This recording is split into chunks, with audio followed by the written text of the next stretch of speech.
Hello boys and girls, it's Uncle Nightshift and tonight we're gonna paint this 1/48 scale Crusader Mark III from Tamiya, which we built last week.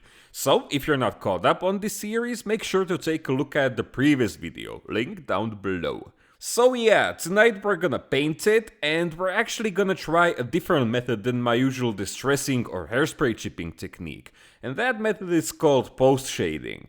Look, I'm not the best when it comes to airbrushing, I'm actually pretty bad, so it'll be nice to hopefully get slightly better at it, considering we're actually gonna paint a two-toned camo with soft edges. So I hope the results will be at least somehow presentable, but anyway, let's get started.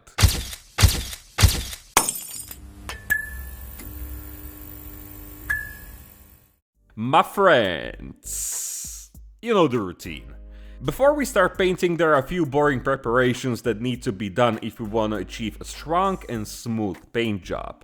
That means to disassemble the model, in this particular case removing the turret, some of the stowage that's not glued in place for the time being, and the tracks which are just dry fitted.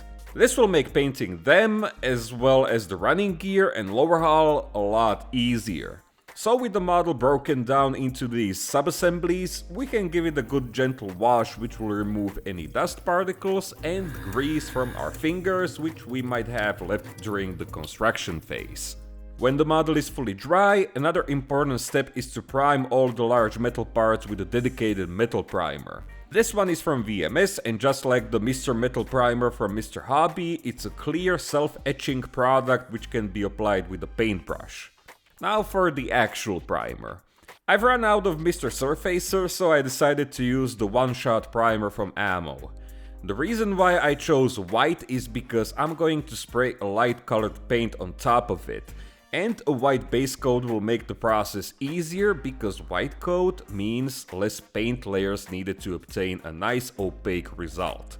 However, I later realized I could have used a black or dark gray primer instead, because it would help me to slowly start building all the special effects with the post-shading method. Anyway, there were a few kinks in the surface which were easy to fix with a fine sanding sponge, and once this was done, the model was ready for the first layer of paint. This consists of dark yellow and a tiny amount of white to make it slightly lighter.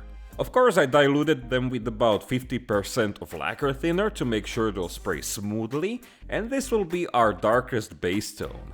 This is where the darker primer would be great, because I could already start creating fake shadows and contrasts. Instead, I had to cover the entire surface evenly, and in case you'd like to spray a simple opaque paint job like this, then a light colored primer would still be the best option. However, this uniform coat could have already had a ton of contrast, which would make the upcoming work easier. I'll definitely try that the next time. Now we can start post-shading. I have this custom Tamiya mixture, which I simply call Dark Grime, and it's a random mixture of some dark brown and black. Although I had this mixture already diluted from like, I don't know, 5 years ago, I diluted it slightly more, but as I found later, it was still not enough, but more on that in a moment. So, as you can imagine, this is why the method is called post-shading, because unlike pre-shading, where you create contrasts with, let's say, black and white, and then cover them with a translucent top layer, here we are working in reverse. So we're starting with the base color tone, and then we're creating contrasts on top of it. I find this method more fun and easier to control, as you can go back and forth with different light and shadow layers pretty much infinitely. Because the paint didn't spray as well as I hoped it would, I was a bit shy with this layer, and next time I'd spray it over every detail at this stage. I'll give it another go, but first we need to tone this down. So I grabbed the basic color mixture and added more white into it. I didn't count any exact ratios, I just kept adding white until the color was similar to this example from AK Real Colors book. And yeah, I spilled some of it on the book. Probably the best way to check if your colors match with your references. This mixture was applied over the entire model, but not in the usual quick pass uniform layer way, but in small random shaped clouds. The main purpose is to make the model lighter and to tone down the grime passes, but also to start building up the random effect we're after. At this point I diluted the paint a lot more and also adjusted the air pressure a little better, so the paint went down much more smoothly than the dark grime. We'll get to the actual air pressures later, because at this point I was still just experimenting. So this layer made the model look better, more tidy, but also it's still kinda flat. There's no way any of this would remain visible after all the weathering techniques, so I again used the dark grime mixture to outline every surface detail. This time I diluted it into pretty much 95% thinner and 5% paint, which was already diluted in the bottle, so you can imagine how thin it was. The air pressure was like 0. nothing psi, and it gave me very good control over the paint flow. The paint itself was translucent enough to a point where I could easily spray it over pretty much anything without it looking too dark, and this includes bolts, rivets, hinges, seriously anything, but also to randomly apply it over some larger flat panels where I created stains and just overall made the surface more weathered. Needless to say, this method can be used instead of dirt passes, which we would normally create with oil paints, and even though there will be a few places where I'll probably use them in the next episode, this step should take care of most of the work. Next was the same sand color. It's actually the same lightened mixture I used previously, and this is how thin it was in the cup. But I also found myself quickly adjusting the opacity even further by adding more lacquer thinner directly into the airbrush cup and mixing the paint by blowing the air back into the airbrush. If you're getting confused, you don't have to worry. There's no point in repeating the dark grime layer and the lighter sand, or light stone if you want to speak history. There's no point in repeating them twice. It's simply because I made a mistake with the first grime layer. The paint was thick and it kept sputtering, and the lighter tone was used more as damage control than anything else. So if you want to use this video as a guide, which I don't recommend, you can scratch the first 2 steps. This is how it should look properly, or at least I think. Anyway, in order to achieve even more subtle contrast, I added yet another few drops of white into the lightstone mixture, but this time I sprayed it only on those raised parts of the model, sort of like color modulation or zenithal lighting, but using the same random cloudy motion as before, avoiding the shadow details and all of that. Here we can see how the sides of the turret contrast nicely with the roof plate, and also the subtle gradient from top to bottom. Of course I added it on the remaining raised sections of the tank as well, and this is where I find the extremely diluted paint useful, because we can create the desired effect slowly without overdoing it. At this point the model looked interesting enough that I actually contemplated keeping it like this, giving it a quick pin wash and calling it a night. But hey, we're creating a historical camo here, and this specific Crusader had black wavy stripes. So I used the Russian 6RP from AK Real Color range, because it's very similar to the color sample in the book. But I added a tiny amount of dark sea blue and white to get this dark gray with the slightest hint of blue mixture. This was honestly the most terrifying part for me, because not only I didn't spray a freehand camo in almost a decade, but it being a black over light sand, which are 2 extremely contrasting colors, didn't make it any easier. But I wanted to finally make a more colorful tank, also practice my airbrushing, and let's be honest, this camo is definitely unique and will pose some nice creative challenges during the weathering process. According to Mr. Mike Starmer, an expert on British AFV colors, these Crusaders Mark IIIs of the 8th Army were deployed in Tunisia either as new vehicles arriving from the UK, which were in khaki green color, or as repaired vehicles in either desert pink or lightstone, in which case both colors were deemed to be too bright for the Tunisian landscape, So they had to be sprayed with either blue-black or very dark brown in the field. Luckily, there's a very nice photo of this specific tank, and it's also in the Tamiya instructions. But the other side isn't portrayed anywhere as far as I know, so I made the pattern up, but of course I tried to make it consistent with the left side of the hull. The only inconsistency I found in the Tamiya instructions is the front plate of the turret, where I decided to follow the historical photo. And when you look at the model from afar, it doesn't look very bad. Unfortunately, if we look closer, the edges of the black camo are very soft, and the airbrush did sputter quite often. I'll definitely have to get better at this for sure. But anyway, moving on, I of course had to post-shade the black sections as well. This time I decided to use lighter tones and use the base layer for shadows and as an outline around details. So technically this will be our actual base tone. The darker one, which is more historically accurate, will serve as a shadow.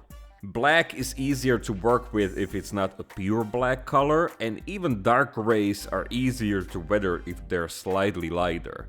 And if this wasn't enough, I added even more white and sprayed this final layer as a highlight in smaller amounts towards the upper sections of the model. Basically in the same way like I did with the lightest sand tone.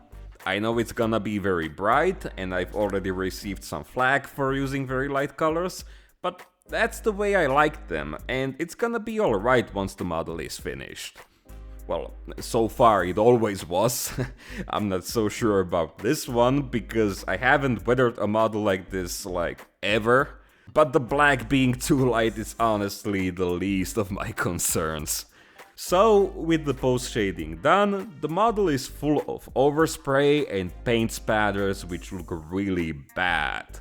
And so I tried to fix this issue, at least partially, by going back around the black spots with the light stone mixture. Someone who's more experienced with airbrushes wouldn't have to face this problem, and they'd be able to spray the camo with much tighter edges, but this is the best I could do at the moment. So now we can highlight all those details which were too small for the airbrush, aka bolts, rivets, hinges and grab handles. Everything was done with Vallejo acrylics. The light stone details were done with a mixture of buff and white, while the black ones were a combo of German grey and white. I also painted all of the details and stowage which is made out of metal, because I'll be weathering these parts along with the rest of the model. I'll paint the tarps and the sandbag later, because those have to be completely flat and devoid of any unwanted effects like enamel washes or chipping effects. This metal box is supposed to be a civilian item, so I gave it a bright green color, which was too bright even for my taste, so I then repainted it in a more dull tone. The fire extinguishers, which I originally painted dark grey, were actually dark vivid green, so I repainted those as well. And the same went for the flimsy can, because although flimsies came in lots of civilian colors like red, blue, yellow, white, it would be too much color in this small portion of the model, so I painted it in a similar khaki color like the grenade box. Finally, I applied decals from the kit. These went down very easily because the surface was already pretty smooth from all the post shading using pretty much colored lacquer thinner, so I only used a tiny amount of decal softening solution to make them conform over the subtle armor texture. And then I sprayed the entire model with Vms Satin Varnish. This varnish is pretty interesting because it has to be applied wet, which means you shouldn't just gently mist the surface with it, but actually apply it in a larger amount to a point where it starts creating a wet, glossy layer. It goes against anything I've known about varnishing so far, but once it dries, it levels itself beautifully and leaves a perfectly smooth finish. I also base coated the tracks with the 6RP color, which will serve as a base for rust tones, which I'll apply later. And I also sprayed the belly of the tank in a dark khaki color, because otherwise you'd see all my paint scribbles on the final 360 shots. And that's, I guess, it, ladies and gentlemen. Now we're ready to start weathering it, so make sure to drop by the next week, because this time I'll have to probably use a slightly different approach. Not only we have already created lots of contrast with post shading, in some cases I'd even say there's some initial weathering, so I'll have to be careful not to cover it up with oils and enamels. But also, this highly contrasting desert scheme calls for a rather limited color palette. I don't know what that means right now, but I'll have to come up with something. But I guess it might be interesting, so yeah, don't miss it if you're curious as well. I'm personally mildly happy with the paint job. Yeah, the diffused edges of the black camo don't look very good, but again, it's the best I could do at the moment with my limited experience. Hopefully I'll get better at it in the future with more practice, and yeah, that's about it. So, thank you my friends for watching, hope you'll have a great weekend. Also, a big thank you to you-know-who, my generous patrons who make this weekly show possible.